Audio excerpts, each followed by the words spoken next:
This Family Life News podcast is made possible by the support of listeners like you. Next on the 5 o'clock report. It's about saving the city, and that is not being overly dramatic. Turn on the faucet and water flows. Those are issues, quite frankly, that are handled by local officials. Anytime you criticize judges, you open up the possibility that you're undermining the confidence in the judicial system. Now, let's go to the newsroom. Good afternoon and welcome to the broadcast. I'm Family Life News anchor Sarah Harnish. It is Election Day across America. Pennsylvania Secretary of the Commonwealth, Al Schmidt. It's important that you select people who represent you best in every election, whether it's a national election or a municipal election like this one. Municipal elections typically have lower turnouts, but at least in Pennsylvania, 1.1 million voters requested mail-in ballots this time around.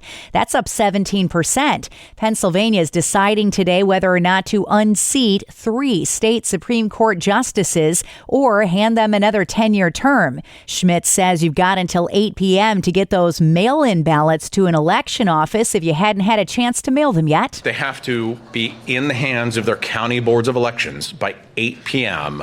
on Election Day. You can't just put it in the mail or it won't be counted. It has to be in the hands of the Board of Elections by then. So at this point, make sure to hand deliver it, whether it's at your county board of elections or a satellite office. Voting sites are bustling in New York City, which is poised to pick a mayor. Will Andrew Cuomo make a political comeback, or will self-professed socialist Zohran Mamdani run the nation's largest city? I look forward to utilizing every single tool at my disposal as the next mayor of this city to fight for the people of it. You might feel like you're waking up in the twilight zone today. Cuomo was on Fox News this morning and yesterday got praise from President Trump. Cuomo said today it's because Democrats and Republicans can't agree on at least one thing: no socialism. President Trump is pragmatic. He is telling them the reality of the situation. It's about saving the city, and that is not being overly dramatic. Mamdani is a real socialist. The rest of New York is picking mayors like Syracuse and Buffalo and town boards and school boards. There is a race downstate, Clifton and Franklin County, that gives Republicans a chance to chip away at the Democrats' supermajority, and a statewide ballot proposal on wild land, forest that's never supposed to be developed that could have an impact statewide. Polls in New York are open until 9 p.m., 8 p.m. in Pennsylvania. Flags at the White House are flying at half-staff in honor of former Vice President Dick Cheney. His family announced his passing today. He served as the nation's 46th president under George W. Bush from 2001 to 2009. In a 2009 appearance at the National Press Club, he reflected on the Bush administration's response to the 9/11 attacks. I looked at the world the morning after 9/11, and what I saw was 16 acres of ashes in downtown New York City in the island of Manhattan, a Pentagon that had suffered a severe blow, the worst attack on the homeland in the history of the Republic. We lost more people than we did at Pearl Harbor. We did what we felt we had to do, and if I had it to do all over again, I would do exactly the same thing. Cheney was 84. The U.S. Supreme Court takes up the legality of President Trump's tariffs tomorrow. The High Court scheduled oral arguments for November 5th after it agreed to fast-track the case. The tariffs will stay in place until the court makes a decision. A report of a bomb threat prompted a temporary ground stop at Ronald Reagan National Airport in Virginia today. The threat was made toward a United Airlines plane that flew in from Houston. Air traffic controllers reportedly received the threat and asked the plane to move to the edge of the runway. The ground stop was lifted and flights resumed as normal. There was some confusion today over how SNAP benefits will be paid out this month. President Trump posted on social media the cash will go out when Democrats end the shutdown. But this afternoon, White House Press Secretary Caroline Leavitt said they will comply with the court's decision. The president does not want to have to tap into this fund in the future, and that's what he was referring to in his Truth Social post. So the Department of Agriculture, as for the latest SNAP payment in the judge's order, put out guidance to states today on how to get that money to the recipients of SNAP, but it's going to take some time. And changes are likely ahead for two popular restaurant chains, Denny's and Pizza Hut. Denny's announced on Monday it's selling itself to a private equity firm that also owns P.F. Chang's in a $322 million deal. The owners of Pizza Hut also signaling a possible sale. Still to come on the 5 o'clock report, another night of high winds, why the vote today is so important, and finally, a plane home from Jamaica for one couple in New York. But weather, next. I'm Kevin Williams, and here is your Family Life regional weather forecast. For tonight, moonlight giving way to increasing clouds, low temperatures 30s and low 40s. Tomorrow, we'll have mostly cloudy skies. Showers will arrive from west to east through the course of the day, and the winds will pick up. High temperatures 50s and low 60s. Thursday, mostly cloudy and chillier. A few spots of rain and drizzle, and even some wet flakes over the higher elevations. High temperatures Thursday, mostly in the 40s. All right, Kevin, checking the stories making news where you live across New York and Pennsylvania. There's a wind advisory for all of western New York and northern Pennsylvania. Wind gusts up to 50 miles an hour tonight. But the real story will be next Monday when the first snowflakes could fall. More on that as we get closer. Voters are out and about today in New York and Pennsylvania. It might seem like an off year, but Ray D'Agostino, chairman of the Lancaster County Board of Elections, says it's nuts and bolts in your backyard voting this year, and anything but unimportant. Turn on the faucet and water flows, or you flush the toilet. Those are issues, quite frankly, that are handled by local officials. 3 of New York's largest cities, Albany, Buffalo, and Syracuse, picking mayors. The big race in Pennsylvania is a trio of Democratic state Supreme Court justices. They're up for another 10-year term if they're voted in again today. Michael Domino is a 20-year law professor at Widener Commonwealth. He says the justices' prior rulings on mail-in ballots, redistricting, and COVID lockdowns are left-leaning. It's not surprising at all that the Republicans would say, boy, we need to make a change here because having these justices on the court has changed the law in a way that we don't like. Incumbent justices are almost always retained, but this time it may not come so easily. Anytime you criticize judges, you open up the possibility that you're undermining the confidence in the judicial system. But that's the cost of having elections. Domino told WHTM democracy demands the ability to criticize incumbents. If not, then what you have is sham elections. If any of the judges are not retained, their seats would be decided in a partisan and contested election in 2027, the same year that one of those Democratic judges reaches retirement age. Polls again are open until 8 p.m. in Pennsylvania and 9 p.m. in New York.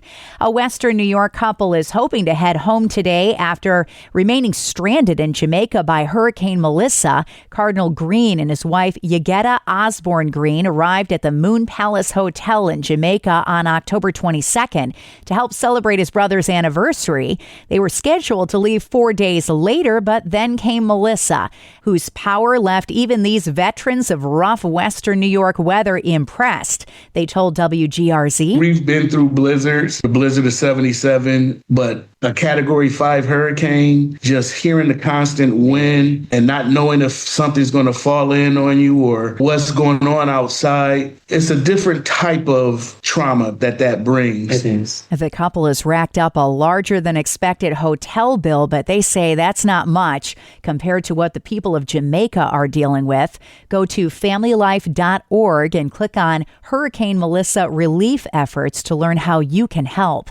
And a popular mid-state Pennsylvania Christmas display has been canceled for the season. Details from Family Life's Brian Query. The organizers of Linglestown Light have announced that their event will not be happening this year. According to a Facebook post from the organizers, the cancellation is due to the creators' busy schedule and out-of-state work commitments. The creator of Linglestown Light decorates their home every year with a copious amount of Christmas lights synced to music and various other decorations.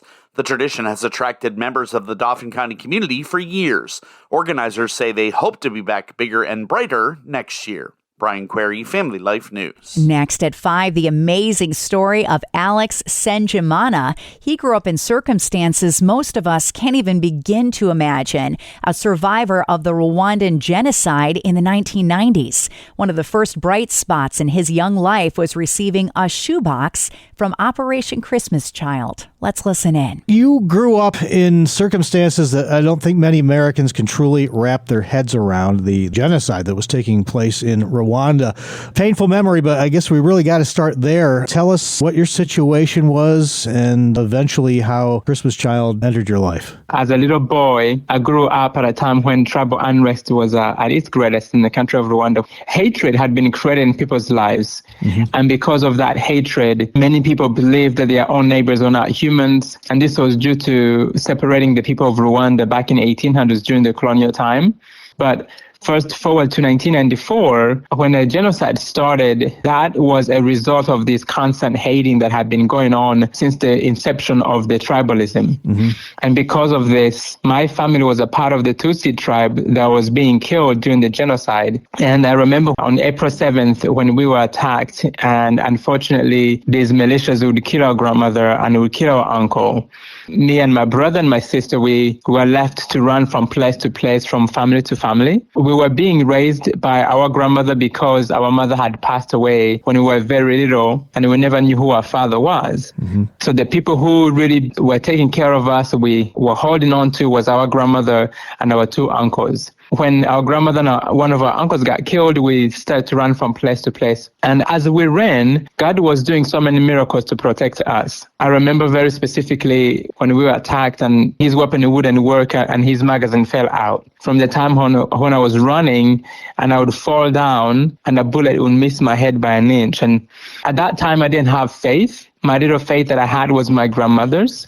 So when everything was happening, it was just coincidence. But in July of 1994, the genocide ended. And right after the genocide ended, one of the first organizations that responded was Samaritan's Purse. And they brought the World Medical Mission team and they said to help people physically. Then a year later, 1995, they brought Operation Christmas Child shoeboxes to our orphanage. And Mark, that's when, for the very first time in my life, I got to receive a gift. It was such a powerful day I'll never forget. You can subscribe, listen to, and share Hometown Heroes and all of Family Life's original podcasts at Apple Podcasts, Spotify, YouTube, or at familylife.org. The Bible says the fear of the Lord is the beginning of wisdom. Hi, I'm Rob West with the Faith and Finance Minute. The fear of the Lord isn't about being afraid of God. It's about reverence, awe, and trust in His authority.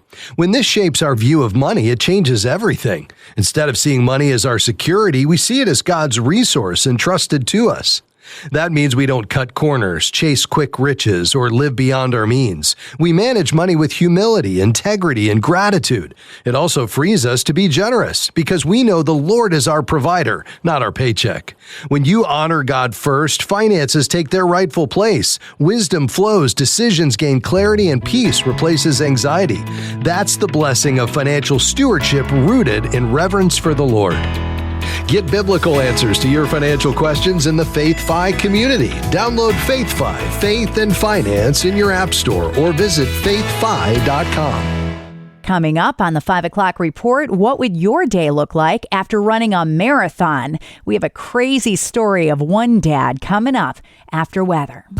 I'm Kevin Williams, and here is your Family Life regional weather forecast after a reasonably pleasant day today. The more changes are ahead, and inclement weather is moving in. We'll have one system coming in for tomorrow into Thursday, another later Friday to Saturday, and a third will be arriving later Sunday and early next week with the coldest air of the season to date. Our call for tonight, moonlight giving way to increasing clouds, low temperatures 30s and low 40s. Tomorrow, we'll have mostly cloudy skies, although there'll be a little more in the way of sunshine in eastern Pennsylvania. Showers will arrive from west to east through the course of the day, and the winds will pick up.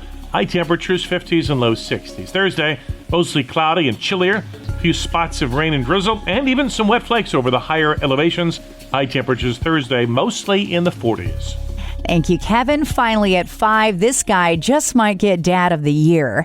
Jordan Litz ran the New York City Marathon on Sunday and then went straight from the finish line to the Gershwin Theater where he plays Fiyero in the hit musical Wicked.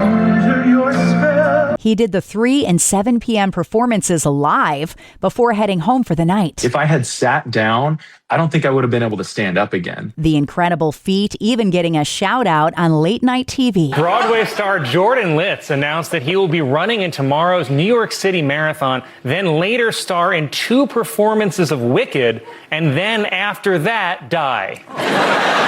Litz goes home at night to his wife and 2 little girls. He says he did it to demonstrate to them that they can do hard things. Hopefully, my daughters will look at this accomplishment someday and be like, my dad ran the New York City Marathon and did 2 shows on Broadway. I can do anything. And that's the world that we live in for Tuesday, the 4th of November. I'm Sarah Harnish, and this is the 5 o'clock report on Family Life.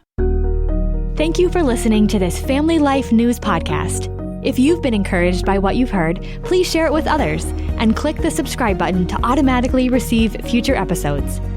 Family Life is a listener-supported ministry. Podcasts like this are made possible by your financial partnership. Find out more at familylife.org.